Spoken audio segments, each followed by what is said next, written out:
अजीज़ तलबा व तालिबात, dear student, अस्सलाम वालेकुम and welcome back to my YouTube channel. आज के इस वीडियो में हम ब्रिज कोर्स की इंग्लिश सब्जेक्ट की एक्टिविटी नंबर 4 को सॉल्व करेंगे और समझेंगे।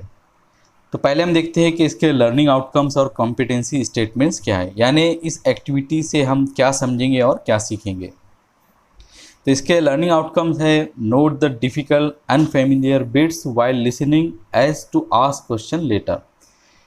कि इस एक्टिविटी से हम ये सीखेंगे कि कैसे हम अनफेमिलियर बिट्स यानी नामालूम हिस्से और मुश्किल अल्फाज को, मुश्किल जुमलों के हिस्सों को हम लिख सकते हैं। लिखने कैसे लिखेंगे ताकि हम उनको बाद में सवाल कर सके, उसके ताल्लुक से हम टीचर से पूछ सके।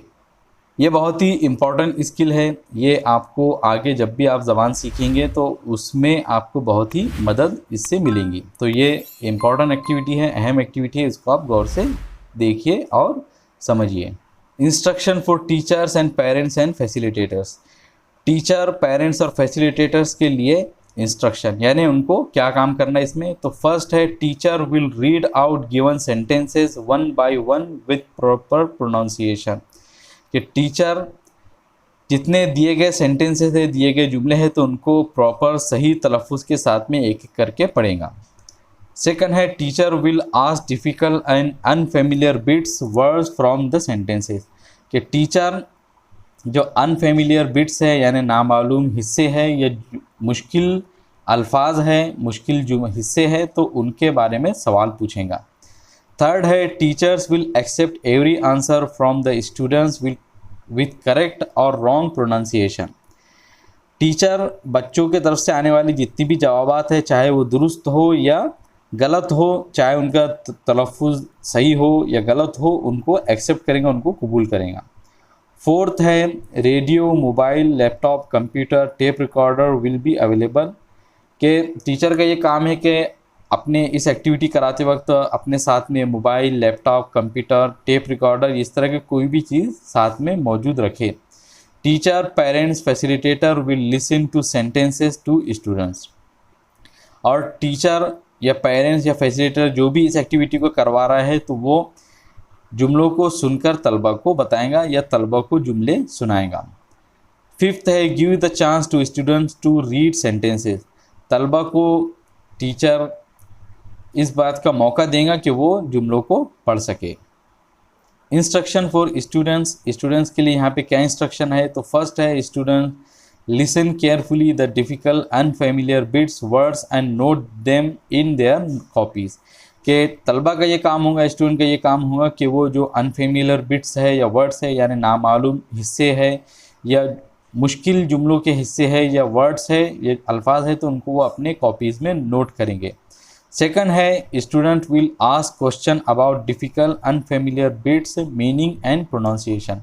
और इन जुमलों को लिखने के बाद में तलबा नामालूम हिस्से और अल्फाज और मुश्किल जुमलों के, मुश्किल अल्फाज के बारे में उसके सवाल करेंगे और उनके मीनिंग और उनके तलफ़ुज़ के बारे में, उनके माने के और तलफ़ुज़ के बारे में टीचर से पूछेंगे। लर्निंग एक्टिविटी, यहाँ पे लर्निंग एक्टिविटी दी जा रही है। तो फर्स्ट है, read out given sentences one by one with proper pronunciation. के नीचे आए हुए जो सेंटेंसेस है, जुमले हैं, तो उनको एक एक करके सही तलफ़ुज़ के साथ में अदा कीजिए, पढ़िए। तो फर्स्ट है, चिंटू इज़ वाचिंग होर्डिंग। कि चिंटू होर्डिंग को देख रहा है। अब यहाँ पे जितने सेंटेंसेस आ रहे हैं तो उसमें आप देख रहे हैं कि कुछ अल्फाज, कुछ वर्ड्स अंडरलाइन किए हुए हैं, तो उन वर्ड्स को आपको ख़ास ध्यान में रखना है। तो होर्डिंग किसको कहते हैं? होर्डिंग कहते हैं एक बड़े से बोर्ड को जिस पर एडवर्टाइज लगी होती है, उस पर कोई चीज़ का इश्तिहार होता है, प्रचार होता है, और आपके शहर में आपने इसको बहुत जगह जगह लगे हुए देखे होंगे। सेकंड है, he lives in rural area. वो रूरल एरिया में रहता है। रूरल एरिया किसे कहते हैं? रूरल एरिया माने देही इलाका, खेड़े वाला इलाका, देहात का इलाका। थर्ड है, मृदंगम प्रोड्यूसेस मेलोडियस साउंड। कि जो मृदंगम होता है तो वो बहुत ही सुरीली मधुर आवाज़ पैदा करता है, बनाता है। मृदंगम कहते हैं एक ढोल को, एक ढोल की एक किस्म है जो इंडियन क्लासिकल म्यूज़िक में इस्तेमाल होती है। फोर्थ है, photography was his hobby. Photography उसकी हॉबी थी। फोटोग्राफी कहते हैं तस्वीर कशी को, तस्वीर लेना। फिफ्थ है एक्सप्लिसिट मीन्स डायरेक्ट और क्लियरली एक्सप्रेस्ड। एक्सप्लिसिट की मीनिंग होते हैं डायरेक्ट, बिला वास्ता और वाज़े तौर पर बयान किया गया। तो एक्सप्लिसिट माने होता है ऐसी चीज़ जो बिल्कुल वाजे हो। एक्सप्लिसिट माने होते हैं वाजे जिसको बहुत खुले अंदाज में बयान किया गया हो। सेकंड है tell the correct pronunciation to student. Student को यहाँ पे करेक्ट प्रोनाउंसिएशन बताया जाएगा, यानी जो ऊपर जितने भी अल्फाज आए हैं तो उनके करेक्ट प्रोनाउंसिएशन बताया जाए। थर्ड है tell both English and Marathi meanings, के इनके इंग्लिश और मराठी मीनिंग्स या और जो उर्दू या हिंदी मीनिंग बताई जाए। फोर्थ है यूज़ डिक्शनरी इफ़ नेसेसरी, के डिक्शनरी का यूज़ करना है अगर ज़रूरी हो। फिफ्थ है tell them more sentences of difficult unfamiliar bits words. उनको यानी तलबा को, स्टूडेंट को और भी बहुत सारे सेंटेंसेस बताए जाए जिसमें के डिफ़िकल्ट अनफेमिलियर बिट्स या वर्ड्स आए, यानी मुश्किल और नामालूम जुमलों के हिस्से आए और मुश्किल अल्फाज आए। यहाँ पे मैंने कुछ 5 सेंटेंसेस आप लोगों के लिए लिखे हैं, आप उसको देखिए और इसमें जो मुश्किल वर्ड्स आए तो उनको तलफ़्फ़ुज़ को, उनके प्रोनाउंसिएशन को और उनकी मीनिंग को आप नोट कीजिए। तो फर्स्ट है I desperately need some water, मुझे पानी की सख्त ज़रूरत है। तो डेस्परेटली नीड माने होता है किसी चीज़ की बहुत ज़्यादा ज़रूरत रहना। सेकंड है I overheard that you are leaving the town, मैंने ऐसा सुना है कि तुम गांव छोड़ रहे हो। ओवर हियर माने होता है किसी चीज़ को ना चाहते हुए भी सुन लेना, यानी आप उसको सुनने के लिए नहीं चाह रहे थे, आपको उसको सुनना नहीं था लेकिन आपने सुन लिया। हम उसको कहते हैं कि मैंने उड़ते उड़ते ऐसा सुना, चलते चलते ऐसा सुना, तो उसको कहते हैं कि ओवरहर्ड, उड़ती उड़ती खबर मिलना किसी को। थर्ड है I am not a coward, मैं बुज़दिल नहीं हूँ। कावर्ड माने होता है बुज़दिल। फोर्थ है I did not break the glass, मैंने ग्लास को नहीं तोड़ा। I was cautiously washing it, मैं बहुत ही एहतियात के साथ में उसको धो रहा था। तो कॉशियसली माने होता है किसी एहतियात के साथ में, बहुत ही संभल कर। और फिफ्थ है आई पिटी हर, मुझे उस पर रहम आता है। तो पिटी माने होता है किसी पर रहम खाना, आई पिटी हर माने मैं उस पर रहम खाता हूँ, मुझे उस पर रहम आता है। नेक्स्ट पोर्शन है सॉल्व एक्टिविटी डेमो, यानी हलशुदा सरगर्मी या अमली मुजाहिरा। तो फर्स्ट है ask student to read the following sentence, के टीचर बच्चों से कहेगा कि वो स्टूडेंट से कहेंगे कि नीचे आए हुए सेंटेंस को पढ़े। अब नीचे आए हुए जो सेंटेंस है तो मेरे पढ़ने से पहले आप एक बार पढ़कर देखिए और उसका सही प्रोनाउंसिएशन, ख़ासतौर से वो वर्ड जिसको के अंडरलाइन किया गया है तो उसको गौर से देखिए। आप वीडियो को पॉज कीजिए, एक बार उसको पढ़िए, फिर उसके बाद वीडियो पे आगे बढ़िए। तो मैं जुमला पढ़ रहा हूँ कि दे आर ऑफन लेट, ये सेंटेंस एक बार फिर से सुनिए, they are often late. Students will note down the difficult और अनफेमिलियर बिट्स और वर्ड्स इन देयर कॉपीज़। इस जुमले को सुनने के बाद में स्टूडेंट जो गैर मालूम या मुश्किल जुमलों के हिस्से है या वर्ड्स है, अल्फाज है, तो उनको अपने कॉपीज़ में नोट करेंगे और उसके बाद में अगले सेंटेंस का, अगले क्वेश्चन का जवाब देंगे। तो अगली एक्टिविटी है do we read T in the above word, के ऊपर के आए हुए वर्ड में यानी ऑफन या में हम टी को प्रोनाउंस करेंगे, पढ़ेंगे। अगर आपका जवाब यस है या आपको नहीं मालूम है तो आप पहली कैटेगरी में आएंगे, रिस्पॉन्स 1 में आएंगे। और सेकंड रिस्पॉन्स है no we don't read letter T, के नहीं हम टी लेटर को नहीं पढ़ते हैं। तो अगर आपका ये जवाब है कि नहीं हम नहीं पढ़ेंगे तो आपका जो जवाब है सेकंड कैटेगरी में आएगा। थर्ड है students will ask correct pronunciation, ये एक्टिविटी के बाद में जो स्टूडेंट हैं तो वो करेक्ट प्रोनाउंसिएशन को पूछेंगे।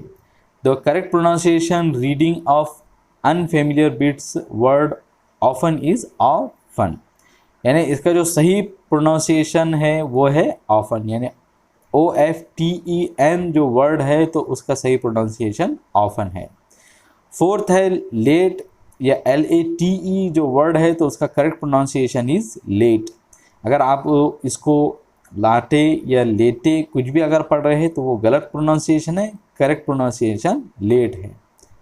और फिफ्थ है लेट्स सी अनदर वर्ड, तो एक और सरगर्मी करते हैं, हम एक और वर्ड को देखेंगे जो आगे है, वो है हमारे कैलेंडर का सेकंड मंथ। तो अगर आप उसको कुछ भी प्रोनाउंसिएशन करते हैं तो उसका जो करेक्ट प्रोनाउंसिएशन है वो है फेब्रुअरी। तो अगर फरवरी हम उर्दू में हिंदी में कहते हैं, लेकिन अगर इंग्लिश में आपको ये पढ़ना है तो आपको फेब्रुअरी ही पढ़ना होगा। इसके अलावा अगर आप कोई दूसरा कोई प्रोनाउंसिएशन करते हैं तो वो गलत है। प्रैक्टिस, यहाँ पे आपको मश्क करना है। Tell more difficult unfamiliar bits words to student with sentences, कि टीचर का काम यह है कि वो स्टूडेंट को और भी बहुत सारे सेंटेंसेस बताए जिसमें कि नामालूम जुमलों के हिस्से आए या मुश्किल अल्फाज आए, मुश्किल जुमलों के हिस्से आए। Ask them to correct the pronunciation, पहले स्टूडेंट को कुछ जुमले लिखाए जाएंगे, फिर स्टूडेंट उनको पढ़कर सुनाएंगे और टीचर का काम ये होगा कि वो उनके प्रोनाउंसिएशन को सही करे। और थर्ड है make practice to the student more, और फिर उसके बाद तो टीचर स्टूडेंट से कहेंगे कि वो और भी ज़्यादा प्रैक्टिस करे। यहाँ पे मैंने कुछ सेंटेंसेस आपके लिए लिखे हैं, आप उसको देखिए, वीडियो थोड़ी देर के लिए पॉज कीजिए, खुद से पढ़ने की कोशिश कीजिए, देखिए कि कौन से वर्ड्स हैं, जुमलों के हिस्से आ रहे हैं जो आपको नहीं मालूम है, और उसके बाद में मैं आगे आपको पढ़कर सुनाऊंगा तो अपना प्रोनाउंसिएशन सही करने की, करेक्ट करने की कोशिश कीजिए और उनकी मीनिंग भी साथ में लिखते जाइए। तो फर्स्ट सेंटेंस है I gathered all the courage and face the problem, मैंने हिम्मत जुटाई और प्रॉब्लम को फेस किया, प्रॉब्लम का सामना किया, मुश्किल का सामना किया। तो गैदर्ड द करेज माने होता है हिम्मत जुटाना, करेज माने होता है हिम्मत, और गैदर माने होता है या गैदर माने होता है जुटाना, और फेस माने होता है सामना करना, प्रॉब्लम माने होता है मुश्किल। अगला सेंटेंस है my friend had a tiff with her cousin, मेरे दोस्त की बहस हो गई, बहस कर लिया उसने अपने कजिन से। तो टिफ माने होता है बहस करना, और कजिन माने होता है कजिन, चाचा, मामू, ये इस तरह का कोई भी आपका रिश्तेदार है तो उनका बेटा, जिसको आप चचेरा, मुमेरा या खलेरा भाई कहते हैं। नेक्स्ट है I consoled my friend over his lost, मैंने अपने दोस्त को दिलासा दिया, तसल्ली दी उसके नुकसान पर। कंसोल माने होता है किसी को दिलासा देना, तसल्ली देना, और लॉस्ट माने होता है नुकसान। नेक्स्ट सेंटेंस है डोंट मॉक मी, मेरा मजाक मत उड़ाओ, मॉक माने होता है किसी का मजाक उड़ाना। और नेक्स्ट है my parents always stand by my side, कि मेरे जो पेरेंट्स हैं, मेरे जो वालिदैन हैं, तो वो हमेशा मेरे साइड में खड़े रहते हैं, यानी मेरा हमेशा साथ देते हैं। तो स्टैंड बाय समवन साइड माने होता है किसी का साथ देना, किसी के साथ में खड़े रहना। तो इन जुमलों में जो भी मुश्किल वर्ड्स आए हैं, डिफ़िकल्ट पार्ट आए हैं, डिफ़िकल्ट बिट्स है, तो आप उनको अपने नोटबुक में नोट कीजिए और लिखिए। Extension activity, parallel activity, reinforcement. Read और listen lesson, story, poem from your textbook and note down more difficult unfamiliar bits words while listening so as to ask question later। आपको आपके पास में जो भी टेक्स्ट बुक होंगी 7th standard की या 8th standard की, तो उनमें से जो भी स्टोरी, लेसन या पोम आपके पास में होगा तो आप उसको पढ़िए, और उसके जो भी मुश्किल पार्ट है, जो मुश्किल अल्फाज है, तो उनको आप नोट कीजिए ताकि आप अपने टीचर से बाद में पूछें। इवैल्यूएशन, जांच, listen any news in English on the mobile of your parents and note out difficult और अनफेमिलियर बिट्स। क्या आप अगर घर पे रहते हुए एक्टिविटी कर रहे हैं तो अपने पेरेंट्स के मोबाइल पर कोई भी न्यूज़ सुनिए इंग्लिश में, और जो मुश्किल वर्ड्स या पार्ट आ रहे हैं तो उनको नोट कीजिए। दीक्षा वीडियो ई कंटेंट QR कोड, यहाँ पे इसमें टीचर के लिए काम दिया जा रहा है कि पुट अप एनी न्यूज़ और informative video to show the student, कोई भी इन्फॉर्मेटिव वीडियो को या न्यूज़ को अपने मोबाइल पे लगाइए और बच्चों को दिखाइए। यहाँ पे एक और एक्टिविटी आप कर सकते हैं कि टीचर बच्चों से बताएगा, बच्चों से पूछेगा कि इस न्यूज़ में, इस वीडियो में उनको कौन से मुश्किल अल्फाज लगे, कौन से डिफ़िकल्ट पार्ट लगा, और उनको मीनिंग बताइए। My take away today I learn, मैंने क्या हासिल किया, आज मैंने क्या सीखा। तो आज आपने सीखा या मैंने सीखा कि I learn to listen properly and notes down difficult bits, मैंने ये सीखा कि कैसे सही तरीके से सुनना है और मुश्किल अल्फाज को, मुश्किल पार्ट को नोट करना है। सेकंड है I learned how to pronounce correctly, मैंने ये सीखा कि कैसे सही तलफ़ुज़ अदा किया जाए। थर्ड है I learn to ask question on difficult bits, मैंने ये सीखा कि कैसे मुश्किल हिस्सों पर सवाल पूछे जाएं। और फोर्थ है आई लर्न टू रीड, मैंने पढ़ना सीखा। और फिफ्थ है I learn the meaning of difficult bits, मैंने डिफ़िकल्ट बिट्स के मीनिंग सीखे। तो ये जो एक्टिविटी है, ये जो सरगर्मी थी, तो इसके अंदर आपने ये सीखा कि आपको जब भी कोई मुश्किल अल्फाज दिखे, मुश्किल जुमले का हिस्सा दिखे, तो उनको नोट कीजिए, अपने टीचर से उसके बारे में पूछें। ये जो सलाहियत है, ये जो स्किल है, तो आपको आगे बहुत काम में आएंगी और इसके ज़रिए आप अपनी लैंग्वेज को और भी अच्छा करते चले जाएंगे। तो मुझे उम्मीद है कि आज की इस वीडियो से आपने बहुत कुछ सीखा होगा और इस एक्टिविटी को आपने पूरी तरीके से समझा होगा। अगर ये वीडियो आपको अच्छी लगी हो तो इसे लाइक ज़रूर कीजिए, अपने दोस्तों के साथ में शेयर कीजिए और इस तरह की और भी बहुत सारी एक्टिविटीज़ और इन्फॉर्मेटिव एजुकेशनल वीडियोस को पाने के लिए हमारे चैनल को ज़रूर सब्सक्राइब करें। मिलेंगे आपसे अगली वीडियो में। अस्सलाम वालेकुम।